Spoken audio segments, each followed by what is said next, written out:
Located to eastern and southern Kentucky, this is WYMT Mountain News at 11. Good evening, I'm Lacey Roberts, and it's been more than a month since 20 horses were found shot to death at a Floyd County strip mine. But from that shooting, several horses survived, and that includes Knox. He was rescued and recovering at Willow Hope Farm in Simpsonville. Shelby Smithson met Knox, and she shows us how far he's come since being rescued in our top story at 11. He has this larger-than-life personality. He's very confident. He's very playful. He's all boy. That's how anyone who spends a few minutes with Knox describes him. But it wasn't long ago that he was a much more cautious colt. Knox came to Willow Hope Farm after about 20 other horses were found shot near the Pike and Floyd County line. But it only took about a week for Knox to realize that people are okay, that they're safe, and that we can actually be his friend. And Knox only progressed over the following months, weaning off his mom and making strides that proved he's ready to find a new family. And that is why we're here. We're here to help horses and to get them into forever homes where they can thrive.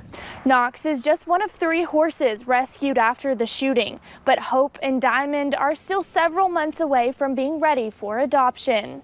Both of them are very healthy at this point. Hope is just waiting to foal, and that foaling date is kind of unknown to us, so we watch her daily. Diamond is also doing very well. She's still leery of people. She's not as confident as Knox is, and it's going to take a little longer for her, but there's no doubt she's going to be fine as well. In the meantime, Knox is working on his best smile for when he finally meets his new family. In Simpsonville, Shelby Smithson. And the Kentucky Humane Society is looking for an experienced owner to adopt Knox, and preferably someone who already owns another horse. If you do want to adopt him, you can find out how to start this process in our story on our website, WYMT.com.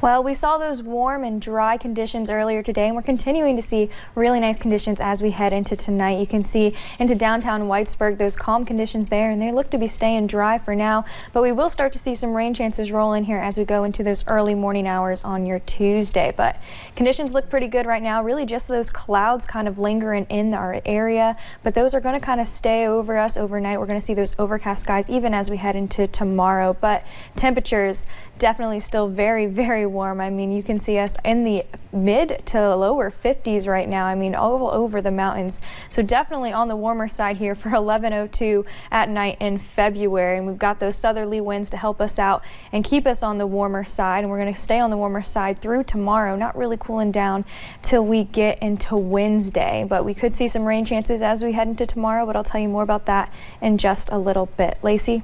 Thank you, Brooke. Now to Leslie County. That's where water levels remain high in the Confluence community as water released from Buckhorn Lake floods that area. Now, for many, the only way in and out of their homes is by a boat. Monday, officials spent their afternoon dropping off food boxes to the stranded. It wasn't an easy task, though, with lines and debris hidden in the waters. Well, you got cables, you got stumps.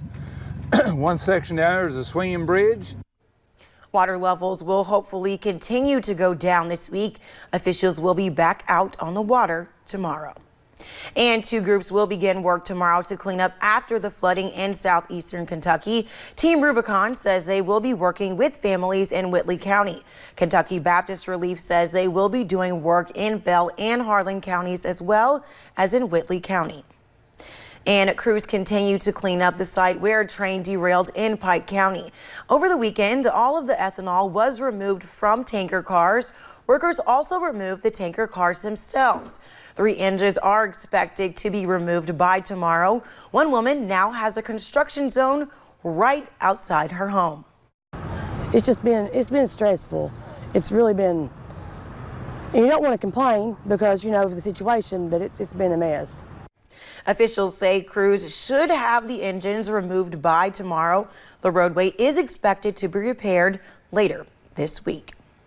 And in the sports world, and NASCAR fans are breathing a sigh of relief tonight after an update on NASCAR driver Ryan Newman and a scary crash during tonight's Daytona 500. WYMT sports reporter Camille Gear joins us with more. Camille? Yeah, Lacey, it was a scary moment at the end of tonight's Daytona 500 after the race was postponed on Sunday due to weather. But let's take a look at this. At the end of the race, Ryan Newman was leading the field back to the checkered flag. Ryan Blaney made a move on Newman for the lead, but after the 6 car made a block, the 2 bumpers locked, spinning Newman in front of the field and into the wall, flipping him upside down. And the scariest part of the crash is when the car 32 of Corey LaJoy strikes the drive side of Ryan Newman's car. Newman was pulled from the car and transferred to a hospital about a half a mile from the track. More than 2 hours after the race, after the end of the race, NASCAR and Newman's team made a statement on the driver's condition. So tremendous news that doctors believe the injuries are not life-threatening, Lacey. We will have more on that on the Daytona 500 coming up in sports. And that's including that close to call finish, and you'll have more of that coming up in sports. Thank you, Camille. And tonight finalized a strategic plan that was presented by the Kentucky League of Cities. Many look at that plan as a roadmap for the future of Hazard. New at 11, I was there as the purpose for that plan was revealed. Could it be the beginning of a new chapter? This is the entire community's plan. With 6 plans already in existence, now wiped away, starting with a clean slate. What makes this plan different? Because it's doable. We personally interviewed over 100 people that represented different aspects of the community. Tad Long, Director of Community Development, said this process usually is a fight between city and county. But in Hazard, that was not the case. Everyone is really enthusiastic about the community and really wants things to be better. So what is this plan? It is made up of 3 recommendations. First, jobs and workforce, something every city looks for. But this approach was different. What kind of jobs do you want, and how do you keep young people here, and the number of the high school students who want to stay here? Secondly, communication and empowerment. With a large amount of ideas, there's no one person to approve plans. The league hopes to see more organization to put those ideas together. Using the mayor and county judge as convener and saying, what is it that you want to do? And yes, proceed. That's part of our plan. Thirdly, accountability. How good is an idea without expecting a result? Who's going to get it done, and when are they going to get it done? And with both city and county on one accord, they are confident Hazard can become a hub in Kentucky once again. Now, the plan was created in collaboration with the community and public design sessions, along with government officials and community stakeholders. And an Eastern Kentucky Sheriff's Department will be back to full staff tomorrow. Last Thursday, the Breathitt County Sheriff had to lay off his entire department after budget concerns. However, after a 3-2 vote this morning and a special called meeting, his 2020 budget was passed and his employees will report to duty Tuesday at 8 a.m. Like I said before, we're a fee office and we operate off fees and state advancement from Frankfort, and we'll get through it. It's just sometimes it's hard, and you just have to take it one day at a time. The clerk's budget was also discussed. She said she will be taking the fiscal court to court over it. And if you enjoy eating out in Perry County, we have good news for you and for me. Several new restaurants have already opened or are set to open soon. Many of these restaurants are locally owned. Crystal Horn is the owner of Fork and Table, and she says she is excited to serve the people in her community. It is amazing to be able to provide what I think everyone deserves, a place where there's something for everyone.